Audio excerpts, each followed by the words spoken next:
On this episode of the Cavalier Connection, Jay and I talk about the embarrassment that was last Saturday night versus Virginia Tech. Also, we give our reaction to football signing day and the transfer portal. Don't miss this week's Mincers Moment as well. All this next on the Cavalier Connection.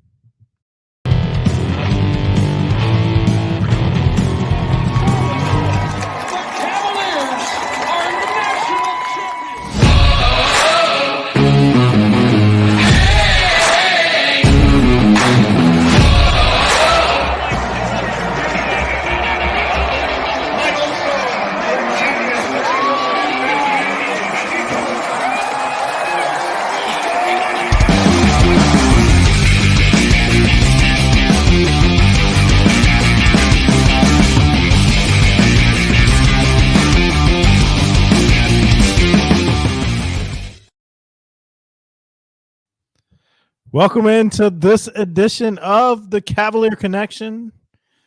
I'm hosting tonight. I'm Jeff, joined by Jay. How are you doing tonight, Jay? Jay's your sad friend right now. For one, I'm just sad there's no football. I'm sad at the state of football. I'm sad at what happened last Saturday. I'm just sad. It's a sad, sad world we live in as Virginia fans right now, but you can chop it up. Maybe it'll be good therapy. Yeah. I know you haven't heard. I did the intro already, and I mentioned what an embarrassment it was Saturday night. So, well, we're going to get started. And as you were just saying, it hasn't been too much positive in the in any of the Virginia sports world here over the last week or so. But there is one bright spot within Virginia athletics, and that's Mincers. Always a bright spot when it comes to UVA and sportswear. And if you're a fan of UVA, Mincers is the spot for you. And Jay, it is Christmas time. So if you're looking for the perfect gift for the UVA fan in your life, I'm sure you are. I am. Look no further than Mincers Sportswear. So listen to this, Jeff. Listen to this. This morning, I get on, it's the 12 Days of Christmas on Mincers.com. Yep. So I'm like, all right, what's the deal today? Because I'm getting on every day looking at the deal. I've already hit the free shipping that was on, I think day 1 or 2. Yep. And then today, it was another great deal with gift cards involved. Yep, gift cards. I got a Nike shirt. White, nice Nike shirt. Who's on the front? Nike swoosh. Under $10. Under $10 for a Nike t-shirt with who's on the front. Better than that, Jeff. I placed the order at 8:48 a.m. Guess what time it shipped? 8:53. 12:06. It's already shipped the same day. Same day shipping. You can't beat it. And so I've also done some Christmas shopping. And I can't divulge the whatever the word is. I can't tell you. Divulge. Yeah. What I picked up because some recipients may be watching this episode. However, once Christmas has happened, I'll definitely have the recipients show off what was purchased from Mincers. And you know something else that's cool they do, Jay? They'll wrap your gifts for your online orders too. I don't even know if you knew that, but when you're Jay and when you're Jay and Jeff, I can't speak for Jay. I ain't gonna run you down like this, but when you look at the presents under the tree at our house, they know which ones I've wrapped. Oh, I'm in the same boat. I am in the exact same boat because there's about 4 inches too much. On one end of wrapping paper. Wrinkly. It's folded over about 6 times. No doubt. But one more thing I did want to mention, we always talk about there's 2 locations for Mincers other than Mincers.com. One's at the corner in Charlottesville, and the other is at the shops at Stonefield. And so we did want to mention the nice thing about the shops at Stonefield, especially when you're Christmas shopping, free parking and easy to park. Easy to find parking. So you don't want to miss out on that. You know, go ahead and get your Christmas shopping started and finished at Mincers Sportswear, where UVA fans shop. That takes us to our Mincers Moment of the week, courtesy of Tony Muskett. A true Wahoo, Joe. A true Wahoo. Not only regular season game, but game. Longest drive of the night for Virginia, and here goes Muskett on the rushing score. That's Tony Muskett with our Mincers Moment of the week. We didn't have Friend a whole of the show hadn't been on yet, Jeff, but looking to have Tony on. Hopefully in the not too distant future. I know before the year we had talked with Tony, and he said he'd be more than happy to come on after the season was over. So we're at that point, and Tony, if you're listening, we'll be reaching out here soon to set something up. Yep. No, Tony, that was a tough run. Those 2 runs back to back that he had. And, no matter how the outcome of the game was, that guy played hard. And we'll get into it just a little bit, but I don't care what people say about Muskett and the whole ordeal and how everything went down. And I know he struggled. He made some bad passes, and I mean, I thought he played better than Cavalier had played since about week 2. And no doubt. He took shots down the field. He plays tough. And as I don't recall who I was reading that was talking about online, the dude bleeds. He's bleeding that blue and orange. The dude wanted to play for the Hoos. He wanted to play. And he showed grit and toughness. I don't want to hear that dude wasn't mobile. He could move. He could Absolutely. move. So, but the Hoos lost 37-17 to the Hokies on what I would call a embarrassing loss. We make Virginia Tech, the 5-6 Hokies look like they're, looking at potentially playing for the ACC title the way when we play them. I know it's beating a dead horse, but any thoughts you wanted to talk about, Jay? I mean, look, we kind of saw it coming because Virginia has been playing very poorly since that upset of Pitt. And if you look at what they've done, my God, you just look at their numbers offensively. And most of that was with Calandria. He really struggled. If you look at how we started games, like Notre Dame, we're down 35-0 at half, right? Yeah, I believe it 35-0, I think at half. And then after Notre Dame, we had was that Pitt or SMU? No, SMU. And we're down in that game, 20-3? At one point, we were down 17. I think we were down 17 zip at the half, or we were down 17. Yeah. So again, we didn't get the offense going ever in that game. At least against Notre Dame, when Tony came in, we got 2 touchdowns in the second half, and the defense had played well. Defense had moments. Even against Virginia Tech, the defense had moments of playing well, but that was their worst effort, I thought, in quite a while too.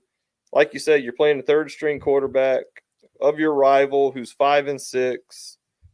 Now, I don't know. I hated the fact that we didn't challenge the potential fumble. I don't know if it was a fumble or not. They didn't show enough replays for me to really determine on the broadcast. I think I heard Ballhawk say it wasn't a fumble, so I have to take his word. He said it wasn't, yeah. But then on the very next play, they missed the spot by 1.5 yards. Yeah, it was bad. And we didn't challenge that either. So it's like, I don't know what Coach Elliott was doing in that one. And then it just, they went right down the field, scored, and then it was just never a game. Offensively, we had the ball for 5 plays in the first quarter. You can't blame Tony Muskett for that. We ran a flea flicker on the first play. That tells you right there, like, we don't think we can do anything legit. We got to run trickery on the first play. Really the first quarter. But I would say really the first quarter was really only like four plays, a punt, 3 plays and a punt. 3 plays and a punt, and then they scored twice, and we had gotten the ball back and ran 2 plays. Yeah. No, that was rough. And then we know we don't know exactly what was going on with the whole Calandria situation. And there's rumor mill that, I don't know if you heard, there was one rumor that was out there that Calandria had said at one point during the season that if Coach Elliott benched him, he would transfer. Did you hear that one? I did hear that one. And then I heard there was an altercation after the game between Calandria after SMU. And I don't know what's true and what's not true. I didn't want Calandria to transfer, but I also don't want Calandria here if he thinks he can go do something better somewhere else. Two thoughts. One, if Des Kitchens is staying, I understand why he's transferring. I want nothing to do with the Des Kitchens offense, period. End of story. And if we're not moving off of him, then by God, transfer every offensive piece. But the other flip side of that coin is, Coach Elliott's been loyal to AC beyond what a lot of people would. Mm-hmm. His play deserved to be benched. He deserved to be benched beforehand. And he didn't, and Coach Elliott stuck with him. One day we'll probably hear the real story. One day we're going to have somebody on this podcast 10 years down the road, 5 years down the road, whatever it is, hopefully 5 days down the road. But, we'll have some people on who will be willing to talk about what actually happened and what went on in the locker room. But, like I said, AC to me is average quarterback at the Power 4 level if he's average. His stats would tell you he's not average. His stats would tell you he's below average. He hasn't thrown for 200 yards but one time since September 21st. That's a very low bar, 200 yards passing. With the rules as they are for the offense in this day and age of football. I mean, to not hit 200 yards passing in a game but one time since late September, that's poor. And so I blame all parties. The offensive line wasn't good enough. The play calling was not good enough. The game plans were not good enough. And I was really disappointed to hear Coach Elliott talking about, well, I look at, do they have angles and, do they have man advantages and angles and things like this? And come on, man. Read the article Jerry wrote on the offensive statistics. I mean, out of all these offensive stats for the 3 years that Des has been in town, we're in triple digits in almost all of them. I think we're like next to last in a bunch of them. That's probably true. Calandria fits the mold of an ODU quarterback. I'd love to see him go to an ODU.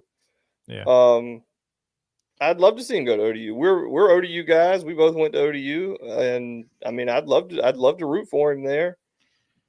But the fact is, we're going to have a bunch of new quarterbacks in the fold next year. Who knows who's going to start? Who knows who's going to get that nod? It's probably somebody we have never even spoken their name. Yeah. Bjorn could be in the running, could be Cole Greer, could be Gavin, or could be a transfer portal guy. Yeah.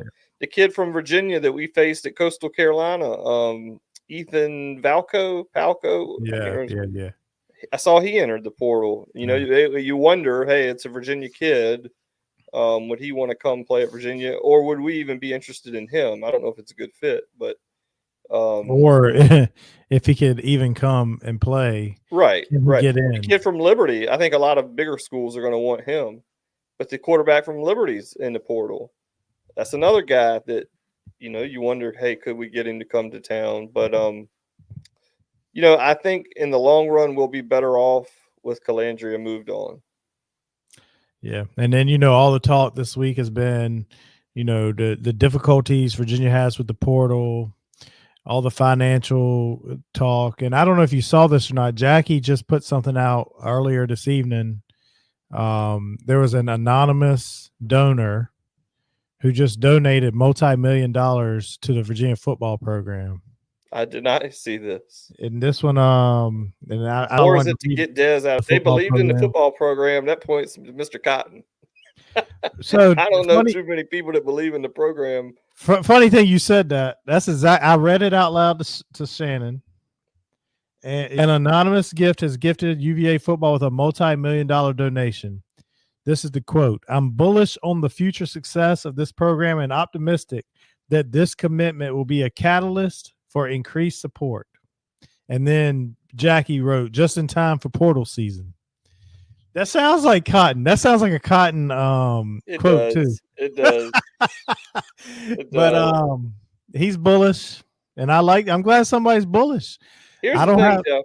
We're gonna sit here when the portal opens on the 9th and we start getting names rolling in.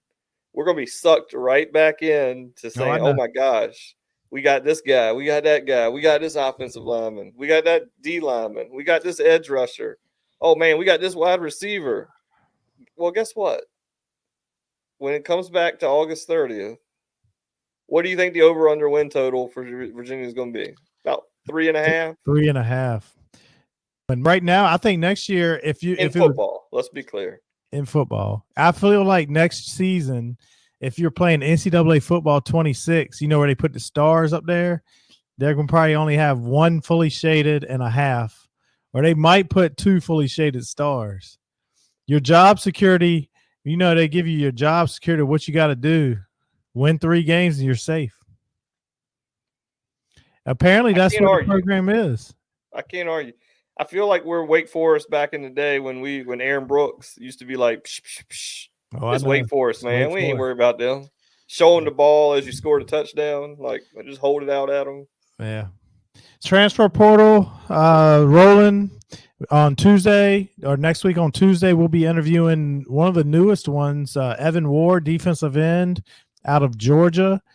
So hopefully I know we've talked to a bunch of the guys who've committed, and we're going to try to catch up with and he's a high schooler signing, but we'll try to catch up with the guys from the portal that join, and we'll also try to catch up with anybody we haven't caught up with yet. And over the next couple weeks, we'll post some of those interviews again on X, refresh it on YouTube of some of the guys that we have talked to who are enrolling in this coming up class. A lot of exciting things, stuff that'll get you excited. Like you said, make us get excited like something big's on the horizon. And hopefully it is. We'll see. Jay, you got anything else here tonight? No, we'll keep this football related. We're not going to talk about how sad our basketball team is right now. We got basketball coming up this weekend against SMU, and we'll do a little basketball talk here this weekend as well. So yep, it's tough times right now for the Who's, but we're fans and we're going to keep plugging at it. We keep tough times don't last. Tough guys do. That's right. Well, thanks for tuning in, and we'll see you guys later this week. Have a good week, rest of your week, and go Who's. Go Who's.